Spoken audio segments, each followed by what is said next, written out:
White hypocrisy. You're probably not hearing this word for the first time. Maybe you've come across it in different places. Well, brothers and sisters, this video is gonna be showing you a concept called white hypocrisy.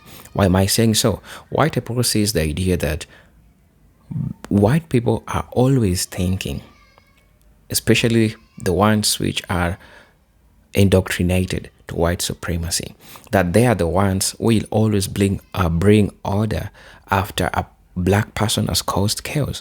To them, a black person is always the person that brings chaos. What if I told you, brothers and sisters, that the problems that we are always seeing around us happening were caused by white people? Yes, it was caused by white people. Why am I saying so?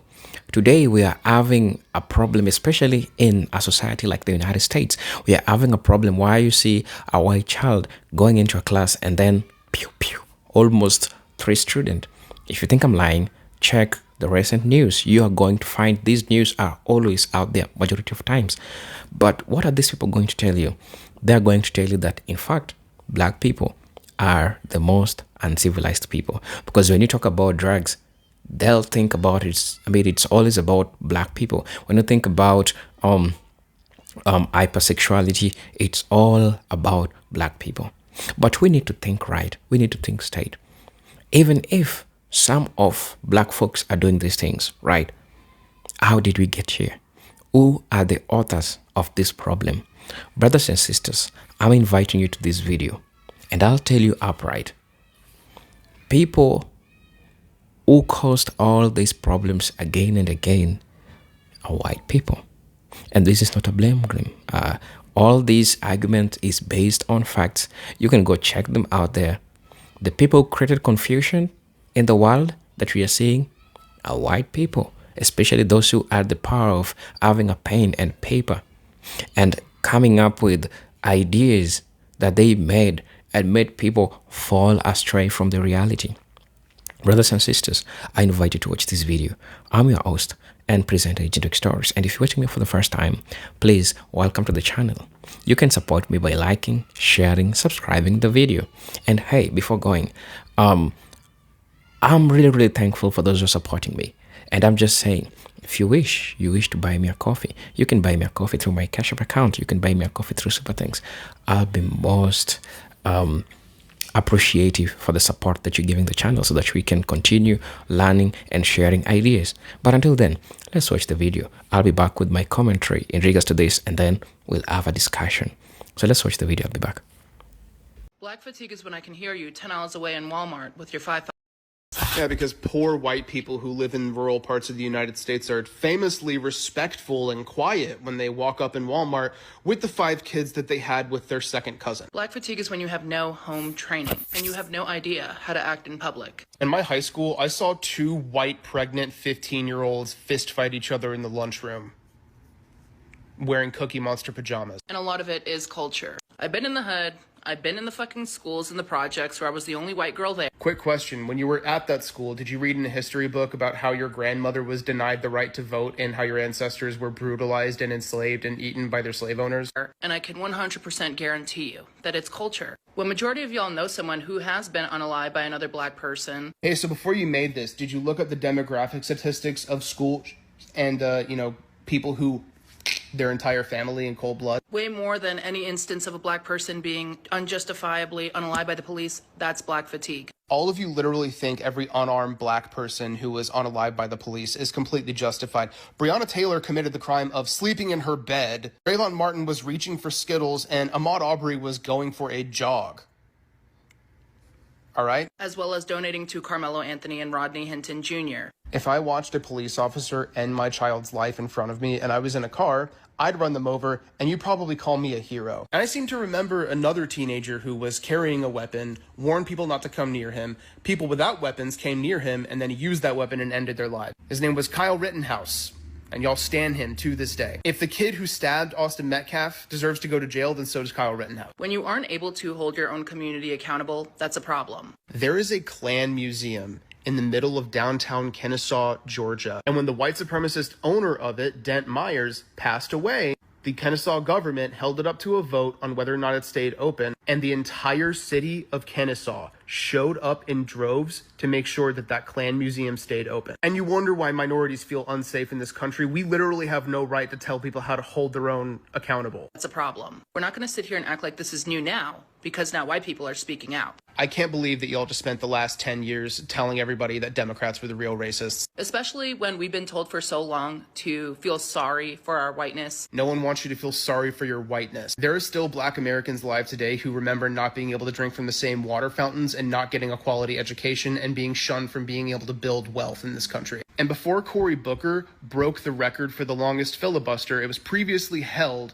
by a white supremacist segregationist who was trying to stop the Civil Rights Act. And you think that because the history book acknowledges that very real fact that you're being made to feel guilty about your race? No. And that we have white tea privilege, whatever the fuck that means. People with non-white names are statistically less likely to get hired for jobs. And back when Donald Trump was busy building his real estate empire instead of ruining my country, he was found liable for denying non-white tenants. For something no white person alive today did. Yeah, maybe the white people alive today didn't do it, but the flags that were flown by the people who did it are still being flown at full mast off the bed of every lifted Ford F-150 this side of the Mississippi, right next to the Blue Lives Matter sticker and the Trump flag. And no black person alive today has experienced. There is no way that y'all thought that we would be quiet for this long. Enlighten me. At what point in the last 20 years has the racism on the right been anything except loud, obnoxious, and disgusting? No, having us on our knees, kissing BLM's feet, still begging for the reparations that you are not fucking owed because you did not go through what your ancestors went through. When generation after generation, a certain race of people are systematically barred from climbing the social ladder of the country that they live in, it's gonna have a generational ripple effect. Nobody cared about race until you started blaming white people for all of your current problems. Hey, white here, racial segregation, caring that your skin is a certain color, that was us. We came up with that. That's an us thing. We're just done tolerating it. And this pseudo-edgelord psyop that we're calling the MAGA movement runs its course, and all of you are done having your little hissy fits because you feel just a little bit more comfortable finally being open about your racism. I hope this video and videos like these follow all of you to every job interview you ever go to. And I hope that you're in an unemployment line for the rest of your existence. Are whites today responsible for black people's problems? In a systemic sense, partially maybe, yeah. Are you okay celebrating Black History Month? Yeah, I'm You celebrating celebrate Black it, History yeah. Month. Will you celebrate White History Month with me? If you're not white, I don't think.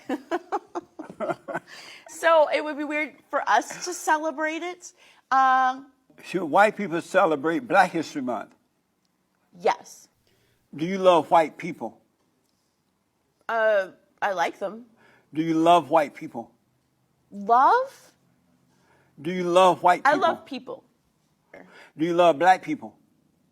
I do because I am a black person. The only category I love are black people because I am black and I like everybody else. I So love you people. just love the blacks, but you like everybody else. Well, I am that. I love myself. Right, and so So- you just love the blacks and like everybody else?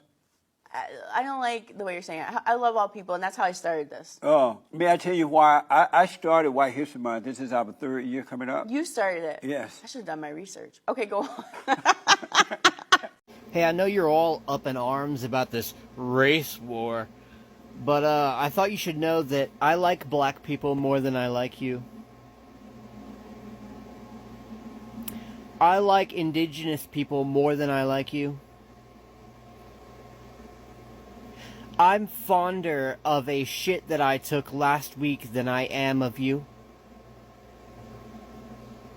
Like, no, for real, a lot of you are talking about a race war. Like, whose fucking side do you think I'm gonna be on? Do you really think that you're a majority? Like, if we're being so real here, everyone that's brown has been nicer to me in my life than anyone who has been white.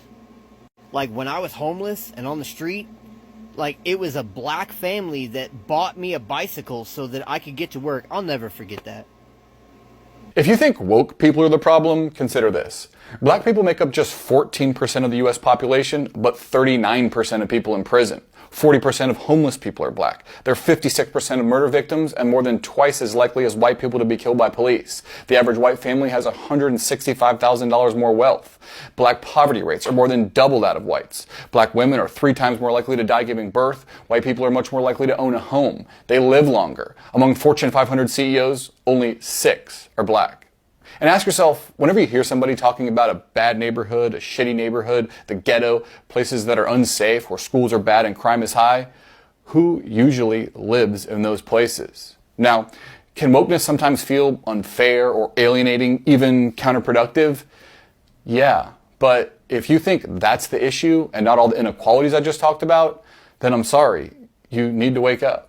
White people really convince the entire world that they are the superior race. They are the most attractive race. Their beauty standards are the best. Everybody should aspire to look like them. And if you don't, you should fucking hate yourselves. Yet, on a global scale, they are the minority. Races that have the highest populations are Asian, East Asian, South Asian, and people of African descent. Not white people. If white supremacy didn't exist, none of this would matter. Who cares which race has the highest population? But they care. That is why they have fought so hard to maintain control, to maintain the image that they are the most superior, the most attractive race. And I don't know why the fuck they do that and why the hell they've done that and why they continue to do that. And I know some white people are going to see this and be triggered and say something like, you guys just want to be the victim, as if white supremacy still doesn't exist and benefit them today. And I'm not saying that you as an individual are responsible for these issues, but the truth is white supremacy does exist. These power dynamics do exist. Racism does exist. White people have done an excellent job at convincing the world that they are superior. And you've even convinced yourselves. The programming, the propaganda, wow. So yesterday I posted a video giving a very basic definition in my own words of what white privilege is. And I kept it very brief and vague on purpose because I had a feeling people would start arguing in the comments, which they did. But I also thought it was super interesting how many people were commenting that I have white guilt, that I want to be black, and that I'm dying for the attention of the black community. First of all, yes, I have white guilt. You should too.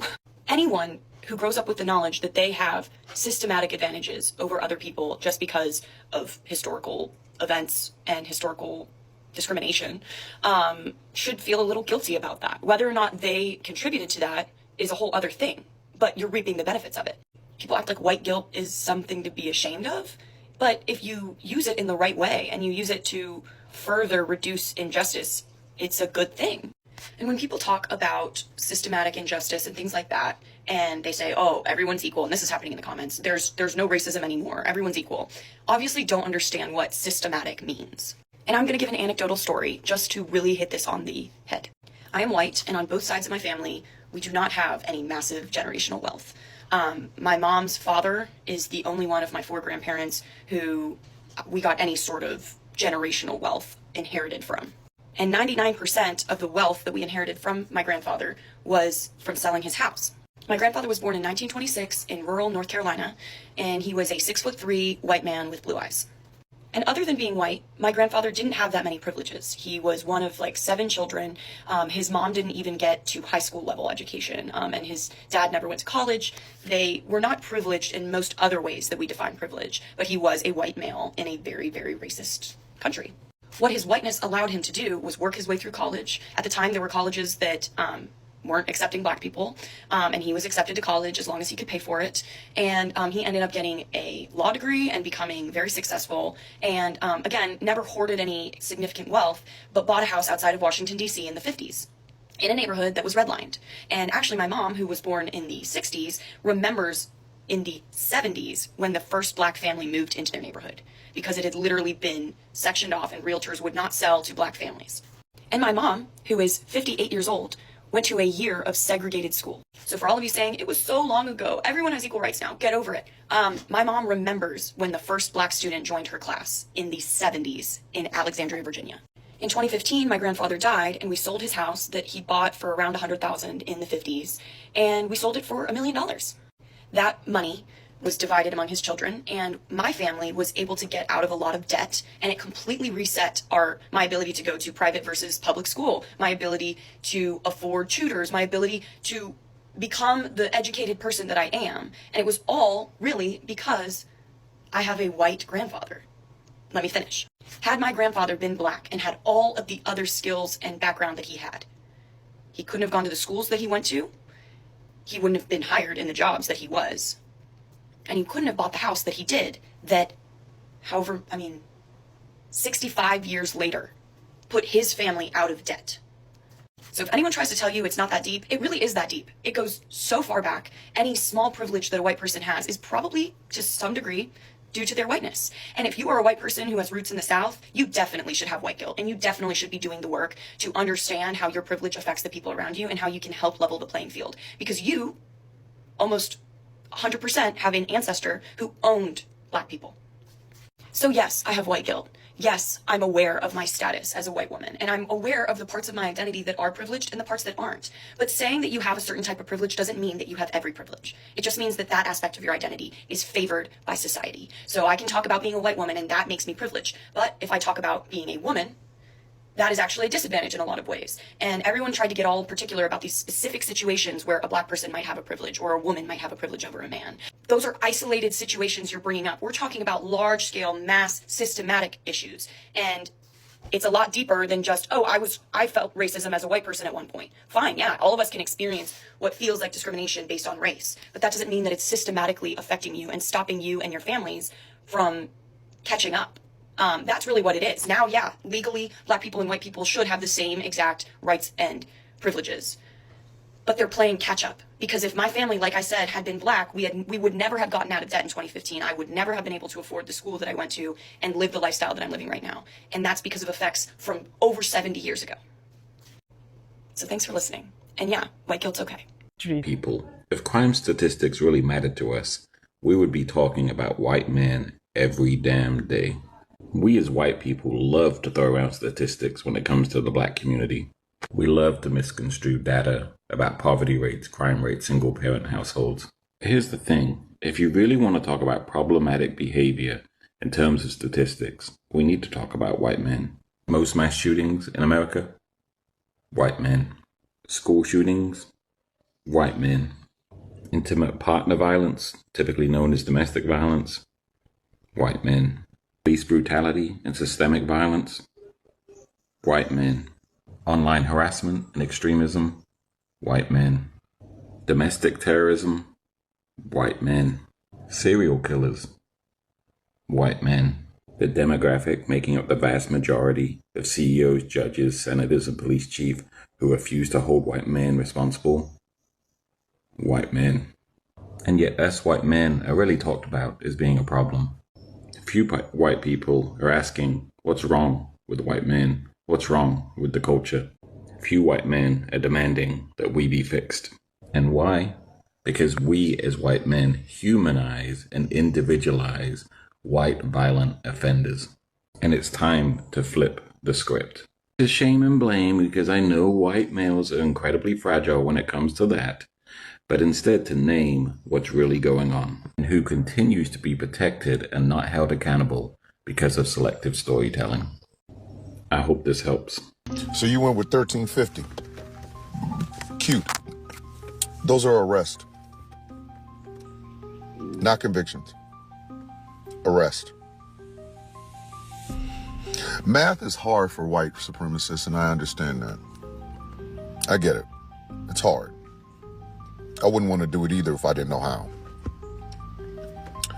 But while you're doing this, while you are over here making this bullshit ass 1356 or 58 or whatever the fuck number, I want to show you something from your own fucking page. Hold on. This is a picture from your page. You see that name right there? That's a convicted felon.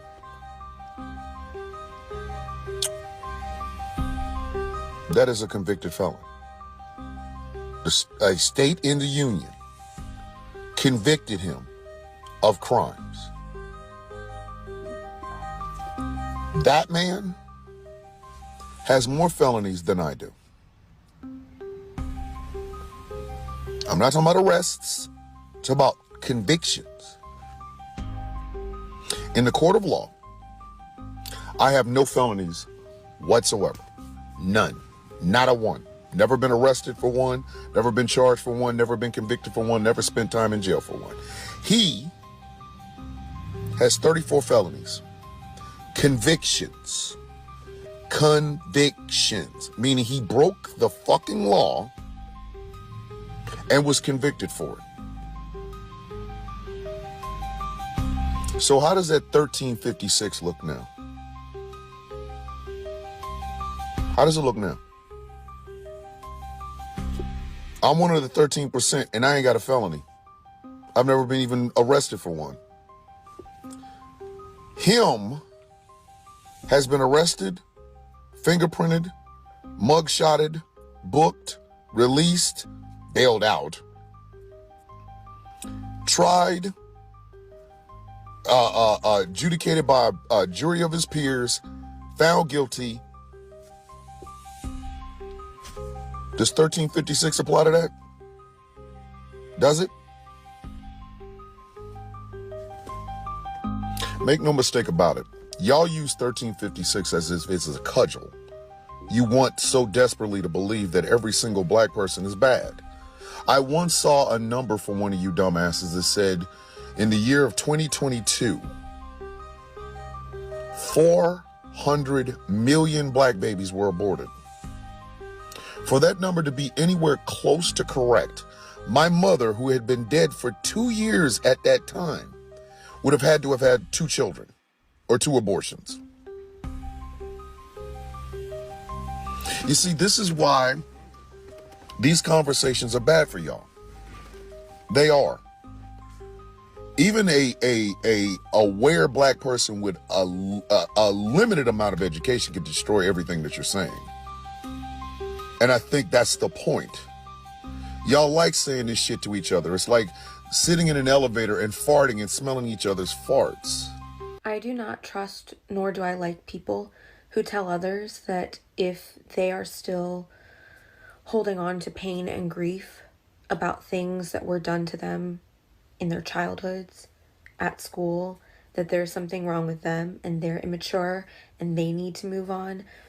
Because what that tells me is that you don't understand the privilege that you've had in your life of having either the tools and resources to heal out of what happened to you in childhood or heal through, and or you've also had the support systems to help you heal through and out of the things that happened to you. I grew up isolated from anybody who looked like me. I didn't know any Vietnamese people growing up. I didn't have genetic mirrors because I was adopted. And I was ostracized and made fun of a lot for being Vietnamese. People made fun of my eyes. People categorized me as ugly very consistently. White people placed the majority of my value and worth in my appearance from a very young age. That is not something that is easily unlearned in adulthood, especially if you don't have the tools and resources to do it, especially if you didn't have the people, the parents, the family to combat all of that racism that you were exposed to as a kid. I've been sitting here all night in my feels about my hair because for the first time in 28 years, I played around and tried a hairstyle that accentuates my baby hairs and my sideburns. I hated this growing up. I would take a razor to my baby hairs and to my sideburns, and I'd be left with little spiky stubble because I thought I looked ugly. I have had to confront the racism that I was exposed to my entire life. I have had to unlearn everything I was taught about myself by white people. And I have had to greet my inner child. I have had to greet little me and reassure her that everything I was taught growing up is a lie. And I think I'm so emotional because stood in my bathroom tonight in the dark because I still can't look at myself. And I did my hair. And I feel good about myself. And I mourn all of the years that I've lived not loving who I am. And I mourn all the years that I've placed so much obsession on what I look like and placing all of my value on what I look like. And for who? For white people. A racist's happiness is hinged on black people's pain. That's why they have to be where we are. They're extracting. If you hate me so much, if I'm so inferior, why are you in my comment section? Why are you drawn to me? You know, sometimes jealousy gets so big that it turns into hate. You don't hate black people, you're jealous of black people. And you need to come to terms with that fact. I've never seen so many racist comments under a comment section in my entire life until today. Every single video of black students graduating, the comment sections are filled with the most incredible racism. It's funny, it's not even sad. Y'all are some losers. Imagine that I hate you so much that I come to your sports games and I shout obscenities at you from the bleachers. I know that there are a lot of young black people that still have like a visceral reaction to racism because it's something that they've never had to really experience in this capacity. But I grew up in the 90s. Right? And after a while, you just kind of realize how ridiculous racism is to the point where you don't even react to it. It's nonsense. It's nonsense. Every time I come across a black person who posted a video of themselves graduating, I always come into the comment section to say, delete and block these people. Delete and block these people. They are extracting from you. If you come across a video of a black person graduating, dancing, black people celebrating their accomplishments, please offer your words of encouragement. Drown out the hate with as much love as you can muster. I have made this a full-time job for the past couple of weeks now. Even if it's just a simple congrats, I wish you the best in your academic endeavors. We need to bring back community power. Somebody in the comment section said, racists are so mad at black people because they have had every advantage and yet have only made it as far as minimum wage. Yeah, that about explains it. I mean, I want you to put yourself in white people's shoes just for a second. You're in a race, right? And in that race, you are the closest to the finish line while everybody else is still at the very start. And yet you still lose the race somehow. So, of course, you're going to be looking for reasons to justify your loss. And you're also going to be looking to other people to give you those reasons as well. And to conceal the fact that the race was rigged from the very beginning, they're going to tell you that it was black people's fault. They must have been wearing special shoes. When in reality, black people are just smart. And I'm not saying that we're any smarter than you. What I'm saying is that black people aren't held back by the things that make you stupid. Like, if racism wasn't your defining characteristic, you might be smart. You might be able to do the same things we've been able to do in 400 years. Instead of just being smarter, you've made up reasons and you've made justifications for why black people are innately dumber. You know, I used to be jealous of the freedom that white people have. The freedom to travel, the freedom to just be themselves and be considered an individual and not be grouped in with the entirety of their race. But I'm not anymore. Nope. A lot of white people are slaves. Brothers and sisters, welcome back to the channel. I'm hoping that you're doing great from wherever you're watching me from. I'll remind you again, I'm your host and presenter Generic Stories. Let's have a talk. Oftentimes, we see black people as the root cause of all these problems that we're having. When we try to explain the community that mostly misuses drugs, we say that it is black community. When we look at everything that goes wrong, it is always black people. And we have people that are out there that are always going to spread all this information. While this might be happening to black people, I'm not denying sometimes it happens in the black community, right? But let's look. I'm not trying to run away from the reality. But I'm also trying to be real with you. All these people that are always coming out and saying how black people are always causing the problem. Everywhere a black person goes, he causes the problem. You cannot trust a black person. Blah, blah, blah, blah, blah, blah, blah, blah, blah. I think it is time that black people realize that, in fact, they really tried to help shape the world for what it is today. Let's take a look of early civilization, especially in Egypt, which is in Africa, right? We're going to agree with this. First, black people participated in showing the world the first forms of writing, the ancient forms of writing. Talking about writing and literacy, these are black people that came up with. They discovered and they found a way of communicating through writing down information, keeping records for future reference, noting dates, starting a calendar, and all this in Egypt, right? So people saying that there is nothing positive about black people or what black people have brought to people so that people can appreciate and see, all these things were discovered by black people. Let's talk about societal issues, the problems that happens in our daily society. And let's look at the root cause of the problem. John Locke once said that every person is born blank slate, but over time they change. But why do they change? They change because of their environment.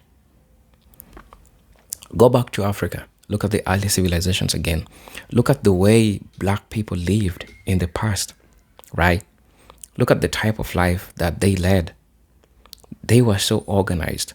They had their ways of praising God. They have their own ways of interacting with the solar system, with the sun, with the moon, and the interpretations, and how the ancestors prayed to give them energy through all these celestial powers, you know. The ancestors spoke through dreams. They passed vital information to people, and people were aware that danger is coming. During natural calamities, black people knew ways of solving the problems that they had through prayers, offering sacrifices, not human sacrifice, but offering animal sacrifice, right? And so when you try to look at the distortion of life, the order that was there initially, that was created, these people came, started raping, started stealing the resources that black people had, took black people, went with them in the United States.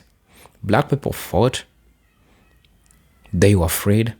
They started building their cities. They came for black cities. They fought black people. They burnt down the houses. They burnt down the markets. They destroyed everything that will thrive a black community. Now, I'll come back to you. Who are authors of chaos and confusion? Back to you in the studio. Right. So when we try to discuss these issues, I think it's imperative to understand that, of course, black people might be causing problem, because at the end of the day, whether you're white or black, we are all human beings. But let's try and look who caused all this societal confusion that today we are having, or everything that today we are observing. If you get to look at history, try to think about it in different ways you can, you'll realize that what I'm saying is true, right? I also like to touch on there's these issues that is usually being discussed by a lot of people. There's a term called black fatigue. The word black fatigue is usually misused, and I'm saying people misusing the word black fatigue. Black fatigue is a word that was invented to explain the daily struggles that black people usually had to go through, and black people are tired. Why do you think they changed the meaning of black fatigue. Today, black fatigue is something else. They weaponized the word black fatigue to mean that black fatigue is a problem. Well, black people themselves who invented this word to describe their daily struggles that white folks, put them to go through was that. And so, doesn't this all make sense? It makes sense. Let's talk about culture, right? I'm going to be touching all these points. Let's talk about culture. When we look at the culture of white people and black people, there's so much difference, right? Black people generally were people who are so much organized. I'm talking about before chaos and confusion was created. And I've talked about this. They were so much organized. Look at white people. Yeah, just look at white people. They, the Vikings, look at how they treated their women. Look at how they slaughtered each other. It was crazy. Those people were dirty, smelly. Oh, man, I'm really sorry to say this, but that's just the truth because these are facts. I'm not making this up, right? Go check them out. I'm not trying to make this up, right?